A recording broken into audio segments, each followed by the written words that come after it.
মেয়েদের জীবনের কাজের কোনো শেষ নেই। সকালে ঘুম থেকে ওঠা থেকে শুরু করে রাত্রে ঘুমাতে যাওয়া পর্যন্ত তারা প্রচুর কাজ করে থাকে, কিন্তু সে কাজের মধ্যে অর্ধেক কাজই তারা নিজের জন্য নয়, বাড়ির সকলের জন্য করতে করতেই টাইম পেরিয়ে যায়। তো হ্যালো বন্ধুরা, আজকে আবার চলে এসেছি আমি বর্ষা তোমাদের সাথে একটু গল্প করতে। আমার ইউটিউব ফ্যামিলিটা ধীরে ধীরে যেহেতু বাড়ছে, তাই ভাবলাম আর একটু গল্প করি তোমাদের সাথে। যারা আমার ভিডিওগুলো পছন্দ করো দেখতে, তাদের জন্য স্পেশালি ভয়েস ওভার দিয়ে কথা বলা। আজকে তোমাদের সাথে গল্প করতে করতে দারুণ একটা নিরামিষ রেসিপি শেয়ার করছি। স্টার্টিংয়েই দেখলে আমি পটলগুলোকে খোসা ছাড়িয়ে নিয়ে ভেতর থেকে তার শ্বাস প্রশ্বাসগুলো বের করে নিয়েছি। তারপর পটলগুলোকে হালকা করে ভেজে নিয়ে তুলে রেখেছি।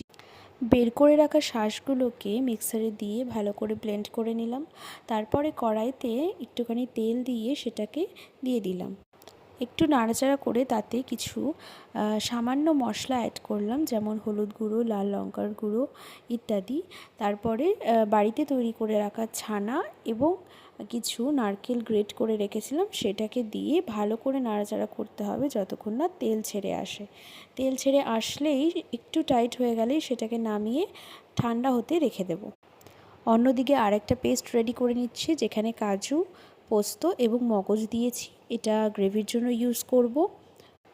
ওইদিকে পুরটাও ঠান্ডা হয়ে গেছে, আর একটা একটা করে পটলের মধ্যে আমি পুরগুলোকে ভরে নিলাম। আর এই পাশে গ্রেভির জন্য একটুখানি তেল গরম করে তার মধ্যে একটু কিছু মশলা বেটে রেখেছিলাম, যেমন আদা, টমেটো, কাঁচা লঙ্কা, জিরের পেস্ট, সেটা দিয়ে দিলাম। আর তারপরে একটু তেল ছেড়ে আসলেই তার মধ্যে দিয়ে দেব ওই বেটে রাখা কাজু, মগজ আর পোস্তর পেস্টটা। ভালো করে নাড়াচাড়া করে একটু টাইট হয়ে আসবে যখন এবং তেল ছাড়তে শুরু করবে যখন, তখন তার মধ্যে একটু উষ্ণ গরম জল দিয়ে গ্রেভিটাকে ফুটতে দিয়ে দেব।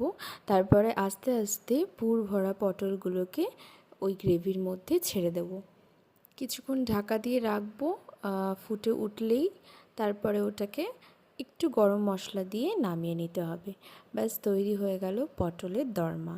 নিরামিষ পটলের দরমা বলতে গেলে এটা খুবই সুস্বাদু খেতে হয়। তোমরা একবার বাড়িতে ট্রাই করে দেখবে, নিশ্চয়ই ভালো লাগবে। ভিডিওগুলো ভালো লাগলে কিন্তু চ্যানেলটা অবশ্যই সাবস্ক্রাইব করে দিও। আরও অনেক ভালো ভালো ভিডিও আর এরকম খাবারের রেসিপি নিয়ে তোমাদের সাথে আবারও হাজির হয়ে যাব। আজকের জন্য এইটুকুই। আবার নেক্সট ভিডিওতে দেখা হচ্ছে। Bye bye.